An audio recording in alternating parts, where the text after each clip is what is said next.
Good morning mga tatad. Welcome back to my channel. Another day is another pagtitinda na naman tayo. So mapagpalang araw sa ating lahat mga tatad. At ito mga panibagong vlog, panibagong paghahanda tayo ng paninda. Ngayong araw ng linggo mga tatad, no, ay ito yung video natin nakarang linggo at hindi nga tayo nakapag-upload gawa ng sa hindi tayo inaasahan na dadapuan tayo ng trangkaso. At sa trangkaso mga tatad, no, alam naman natin na yun, nawawalan tayo ng boses at napaos nga ako mga tatad ng ilang araw at hindi rin ako nakapasok, no. At dito mga tatad, ipagpapatuloy ko na ang aking vlog at ito, i-upload ko na itong ating video sa araw ng linggo. Good morning mga tatad, no. So, mapagpalang araw na naman sa ating lahat. Welcome na naman to my channel. Another day, another pagtitinda na naman tayo. At ngayong araw na ito mga tatad, no, ay dalawa naman uli ang ating baboy. Ayan, naputulan natin ang ulo. Tapos, naibiyak na rin natin. Ayan. So, tara mga tatad, no? Samahan nyo naman ako magtinda sa araw na ito. At ayan nga mga tatad, no? Nakapagkalas na tayo. Ayan. Medyo may kaliitan ang baboy natin yan, no? Hindi umabot ang isang daan ang isa niyan. Ang isa ay 96. Ang isa naman ay 69 lang. Kaya yan. Medyo maliit lang talaga mga tatad. Kaya tara mga tatad, gagawa tayo ng order. Let's go.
Mga tatad, no, ay habang nag-iiwa nga tayo nung isa nating pa-order ay bigla naman dumating itong ating kantin, no, o itong may-ari ng kantin at maaga daw siya ngayon kukuha ng kanyang order. Kaya yung mga tatad, hindi pa ako tapos doon sa isa, no, ay dinadali nga natin muna ito at ang order nga niya ay strip, inodo, adobo, no.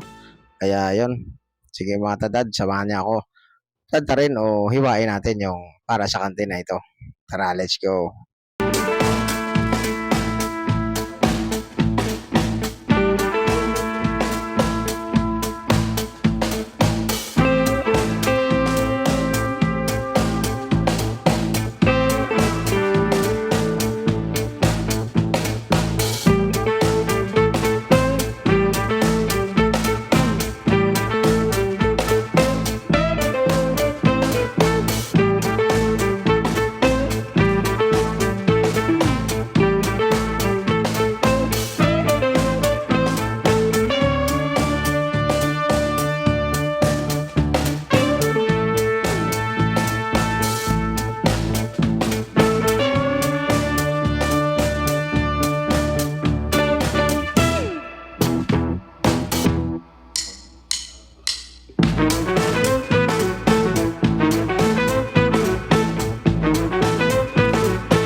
Dito naman mga katadad, no, ay naggiling na tayo dito ng 6 na kilong giniling, no? Kasi order nga ito sa atin.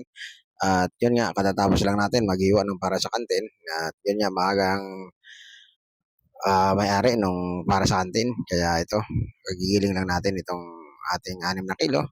At ito nga, ay order sa atin ng lingguhan na nakuha sa atin. Kaya yun mga tatad, sa ganitong pagkakataon talaga ay minsan nagkakasabay-sabay yung ating mga ginagawa at yun ang pinakamahirap bilang isang nag-iisang tindero. Ayan na lang ang paninda natin, no? At yun nga mga tatad, no, pagkalipas ng ilang oras natin ng pagtitinda, ito ay alas 10 pasado na rin ito. Ito nakikita nyo mga tatad, no, ang natira sa atin ay talagang napakataba kasi talaga ng ating isang buong baboy kanina. Yung isa naman ay maganda pero maputla naman.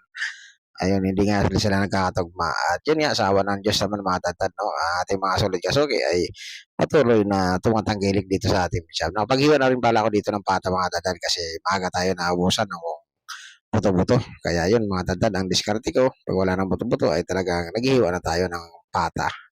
At dito naman, no, flex ko lang sa inyo ang ating gulayan at isa rin na nakatuwa dyan. Ayun nga mga tatad, no, ayan, nagpapasalamat na naman tayo sa ating mga sulit kasuki at yun, nakapaubos na naman tayo. At ang ating paninda na lang mga tatad ay malamig na siyempre mga tatad. Ayan mga tatad, oh.